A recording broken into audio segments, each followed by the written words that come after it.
Os limites, eles não são muros, eles podem ser pontes.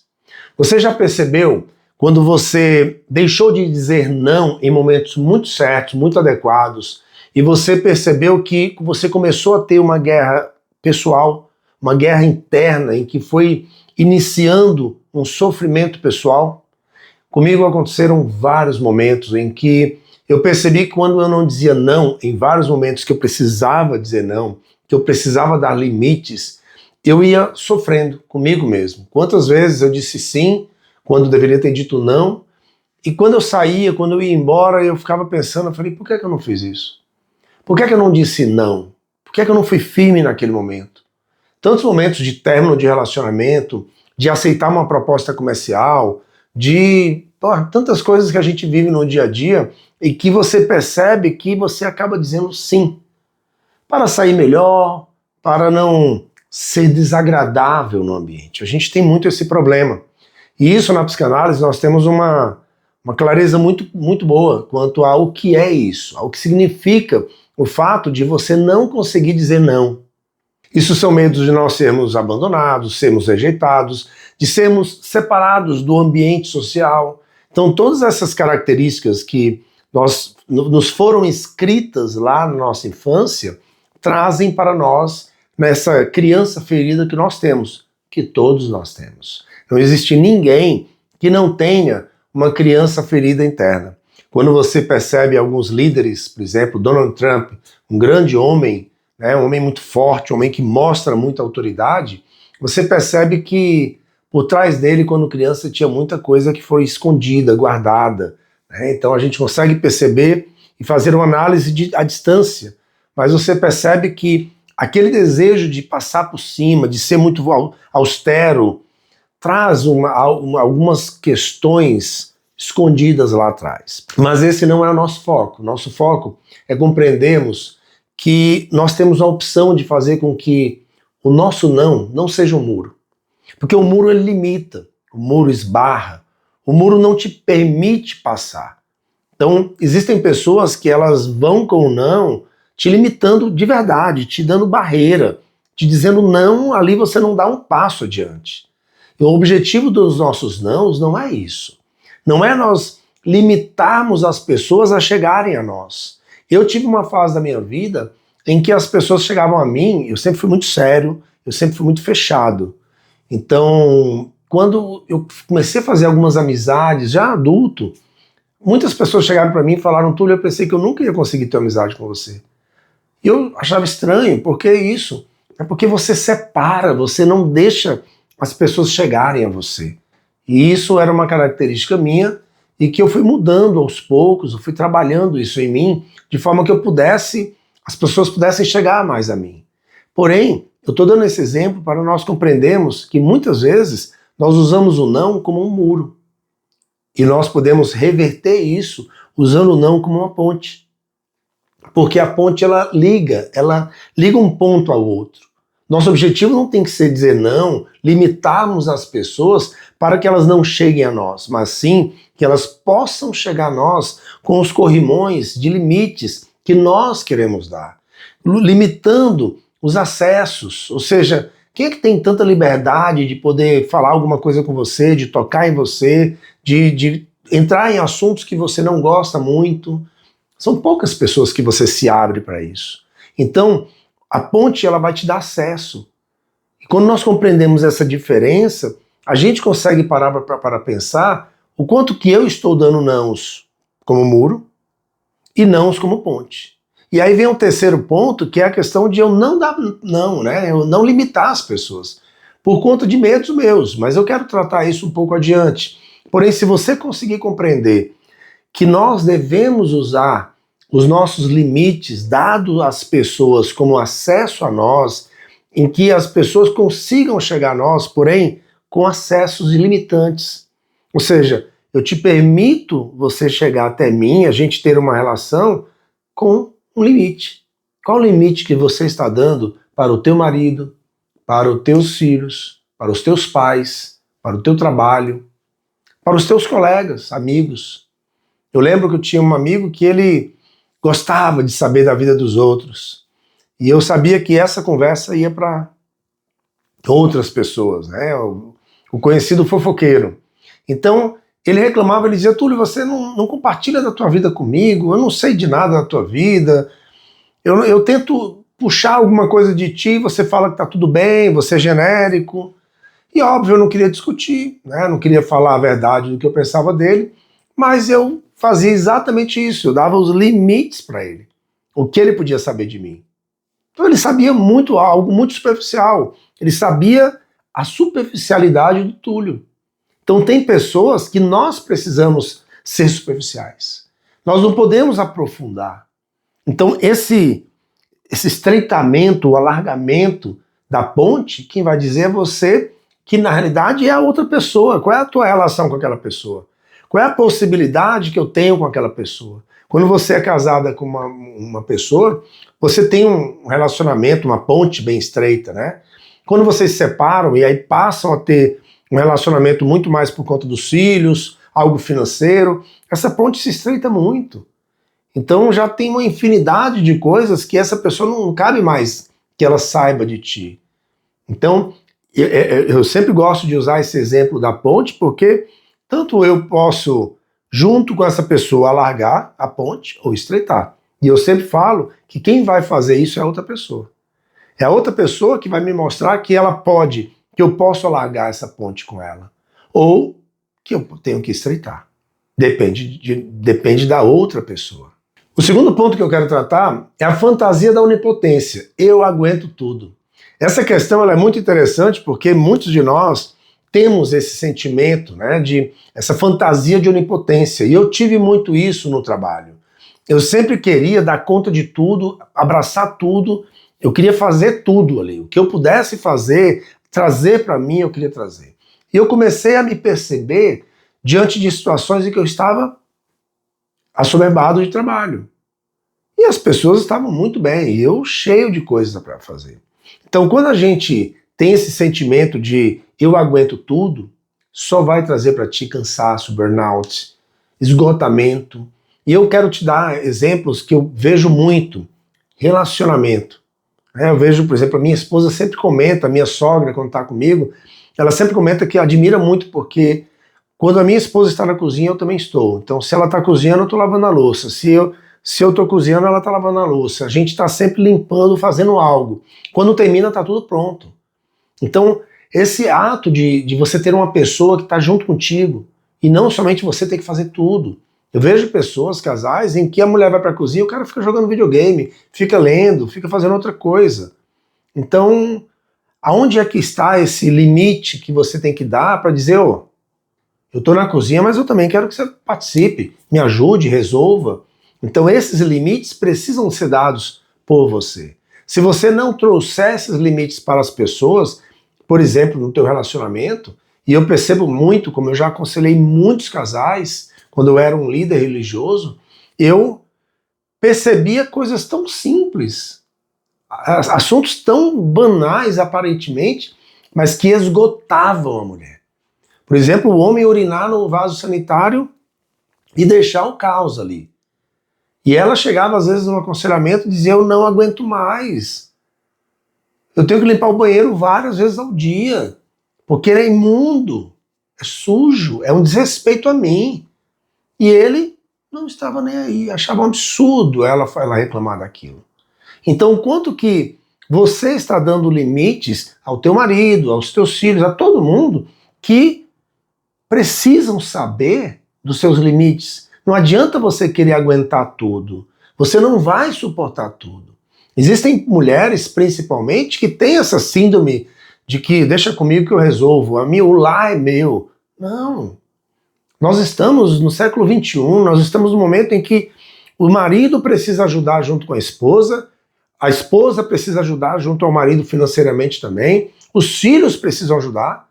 A minha filha, quando pequena, eu dava limites para ela brincar, ou seja, ela podia pegar os brinquedos dela e brincar na sala, onde ela quisesse brincar na casa, ela podia brincar. Porém, quando ela terminasse de brincar, que ela ia fazer o dever de casa, ou o contrário, todos os brinquedos, ela tinha um espaço, que era embaixo da escada, que ela tinha que deixar tudo lá, tudo organizado. Eu coloquei várias prateleiras, e ela tinha que organizar os brinquedos dela lá. Então, o que é que ocorre? Eu estou dando para minha filha limites. Você pode brincar, você pode jogar os seus brinquedos, brincar. Terminou, eu quero tudo organizado. Ou seja, eu não vou colocar sobre a pessoa que trabalha, que cuida da minha casa, que colabora lá na casa, a tarefa de toda hora que a minha filha queria brincar e bagunçar, fazer. A minha filha tinha a responsabilidade de organizar, dentro da capacidade dela.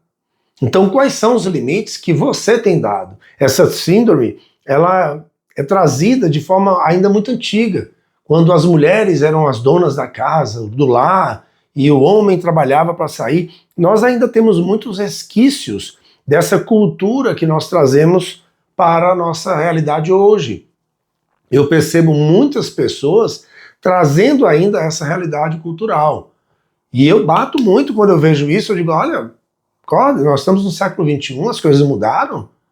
O homem trabalha, a mulher trabalha, os dois chegam, cuidam da casa, organizam ali a casa, se puder pagar alguém para cuidar da casa, ok. Tem filhos, os dois ajudam. As coisas hoje precisam ser mútuas. E você não tem que colocar nas costas essa responsabilidade sozinha. E esses diálogos que você tem que ter com teu marido ou com a tua esposa, eles precisam ser muito claros. Normalmente esses diálogos trazem um certo conflito. Porém, eu nunca vi término de relacionamento por conta desse diálogo. Eu vejo término de relacionamento pela falta do diálogo, não pelo diálogo. Então, e olha que eu tenho muita experiência com aconselhamentos. Durante 25 anos eu trabalhei muito isso e já conversei com muitos casais e eu nunca vi um casal que se separasse pelo diálogo, mas eles se separam pela falta do diálogo. Então, se você consegue conversar e tirar de ti essa onipotência, é o melhor caminho para ti. O terceiro ponto é o veneno do sim forçado. É aquele ressentimento.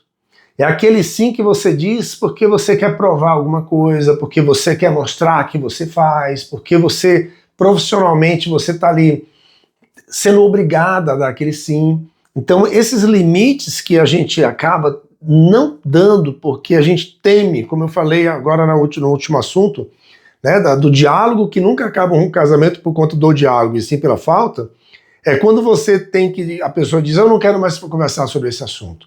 Você fala, então tá, tudo bem, então deixa pra lá. Isso, você vai matando esse teu limite da possibilidade de sentar e se resolverem. Então, o sim forçado é algo que vai te matando internamente. Ele vai te destruindo internamente. Porque, na realidade, no fundo, você quer dizer o sim. Você quer poder chegar e dizer, eu não aceito isso. Então, eu quero te dizer que o quanto é importante para ti o dizer sim.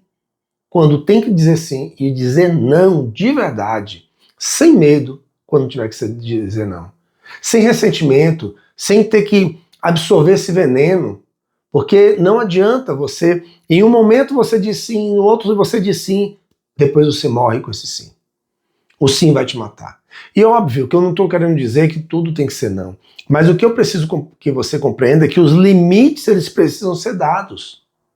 Se dentro de qualquer relação que você tem, se você não der limites, as pessoas não vão saber até onde elas vão. Então, de forma que você possa compreender que não adianta querer absorver esses sims. Eu já conversei com muitas mulheres que elas sempre falavam, olha, eu estou há anos aceitando, e eu não vejo mudança. Se você não tivesse aceito desde o início, você já tinha resolvido lá atrás.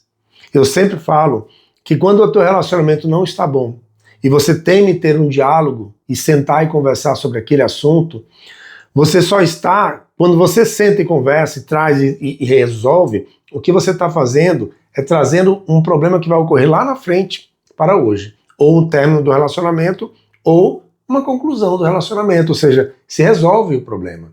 Mas tem pessoas que têm medo de conversar hoje e ficam empurrando essa relação com medo do término, com medo de conflitos. Porém, esse término ou esses conflitos irão acontecer. Só que mais adiante. Então, você traz logo esse assunto e resolve esse assunto na tua vida e você passa a conseguir viver de forma mais leve dentro da tua relação profissional, amorosa, com filhos, com pais, com qualquer um. Então, cabe a ti fazer com que os teus limites e o teu sim te permitam viver de forma mais fluida e não limitando a ti mesma de poder viver de forma mais leve. O quarto ponto é quando eu falo sobre a criança ferida, o medo do abandono. Muitos de nós temos uma criança ferida. Na realidade, todos nós temos, mas muitos de nós temos essa criança ferida com o medo do abandono. E eu sou uma pessoa, um adulto que tem uma criança ferida com esse receio. Porque a minha vida como criança foi um sentimento de abandono, não de abandono da minha mãe, não foi um abandono real, mas o sentimento, o significado que aquelas coisas que ocorriam na minha vida tinham para mim era um significado de abandono. Então, durante muito tempo eu tive esse medo do abandono. E eu fazia tudo para que não ocorresse isso, para que as pessoas me aceitassem e as pessoas me tivessem junto delas. O medo do abandono faz com que a gente enlargueça os limites, que a gente não quer que esses limites sejam enlarguecidos, por conta de que eu tenho medo do abandono. Existe uma criança ferida internamente, em que ela grita, dizendo, não faz isso porque pode ser abandonado. E você começa a fazer isso. Começa a aceitar atitudes com medo de ser abandonada.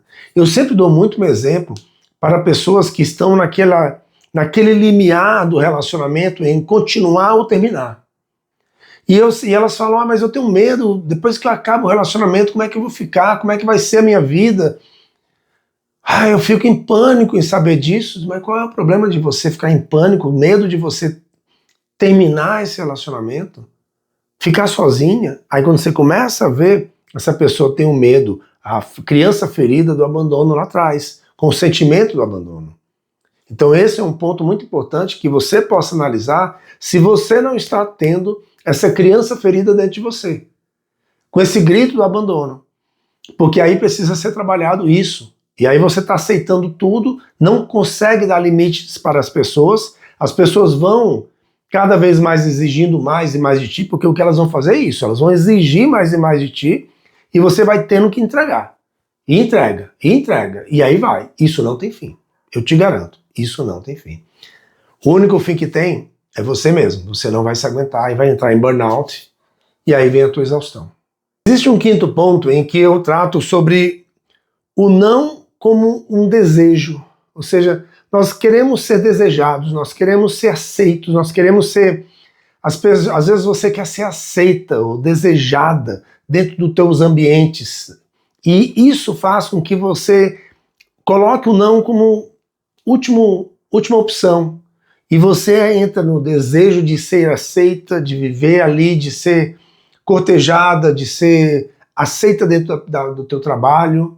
E assim, na tua relação, eu vejo muitas mulheres que têm dificuldade, às vezes em áreas mais pessoais, em dar o limite ao seu companheiro.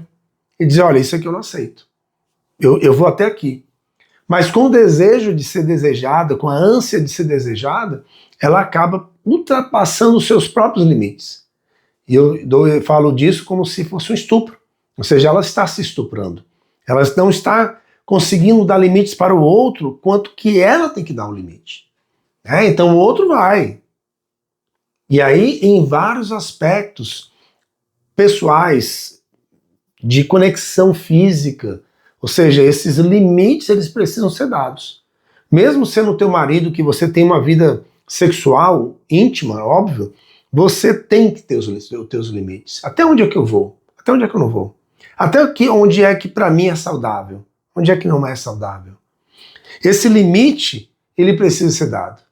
Muitos casais têm dificuldade disso, porque o homem vai pedindo, vai exigindo, vai querendo. Às vezes você vê homem querendo uma relação aberta, querendo inserir mais alguém na relação, e aí querendo fantasias e mais fantasias, e a pessoa, às vezes a mulher não quer isso. Então, não estou dizendo que seja certo ou errado, mas às vezes ela está passando o limite dela. Mas ela aceita com o desejo de ser, com a ânsia de ser desejada. Isso, se não for tratado diante da tua mente, da tua psique, como você vai lidar com isso, e você dar os limites para as pessoas, ou a pessoa nesse caso, que convive contigo para que você diga, não, eu não aceito. Pais hoje vivem muito isso. Ou seja, os pais hoje estão numa ânsia de serem amados pelos seus filhos. E aí nessa ânsia de ser amado, ele acaba entrando numa questão de vou fazer tudo para que o meu amor pelo meu filho não deixe de me amar. Que é interessante porque antigamente os pais não desejavam ser amados pelos filhos, mas eles exigiam respeito. Hoje, os pais estão em uma fase em que eles anseiam serem desejados, amados. E não dá para compreender muito isso, porque é que nós devemos ter a ânsia do amor dos filhos. O amor, ele é natural. Quando você é respeitado, você pode ser amado. Quando você não é respeitado, não tem como você ser amado.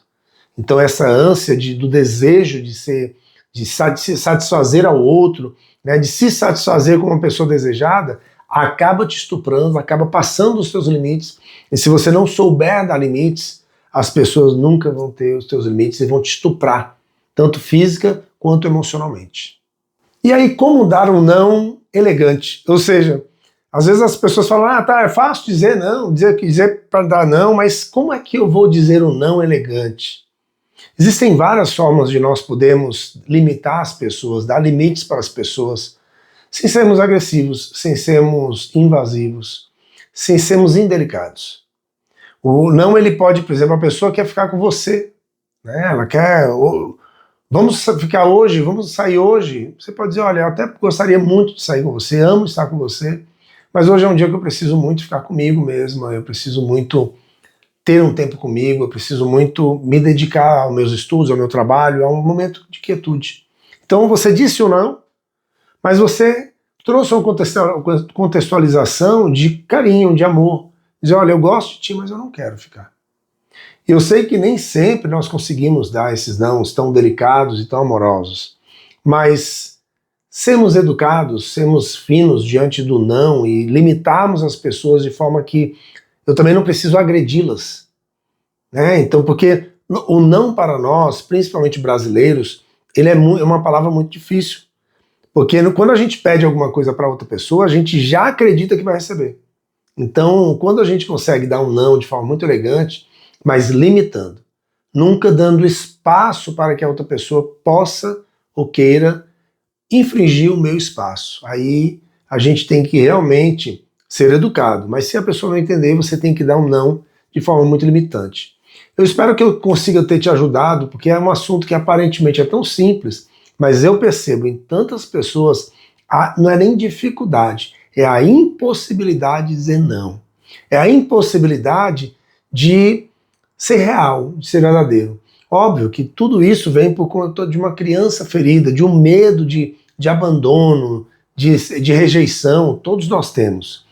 Quando você compreende que o teu não, ele vai dar para a pessoa limites, mas quando você tem uma forma atenciosa, respeitosa de dizer esse não, a pessoa não vai deixar de te amar. Ela vai continuar te amando, te respeitando e tendo carinho por você. Existe uma pessoa na minha vida que eu tenho muito respeito por ela e muito carinho. E uma das coisas que eu sempre aprendi com ela é que ela disse, ela ama as pessoas, mas ela não deixa que ninguém infringe o espaço dela. Então, se você senta no lugar que ela gosta de sentar, ela fala, olha, eu amo estar com você, mas esse lugar é o lugar que eu sento. Você me permite sentar aí? Ou seja, ela deu limites, ela disse não, ela não foi indelicada, ela foi carinhosa e tudo foi bem feito. A gente consegue conviver bem, sem agressão. Então eu espero poder ter te ajudado, espero que você consiga ter essa compreensão de que essa criança ferida que existe dentro de você, que existe dentro de mim, ela precisa ser treinada, trabalhada, educada, melhorada, e a gente conseguir dizer não, dar limites às pessoas, porque sem limite a gente não consegue viver. Um grande abraço.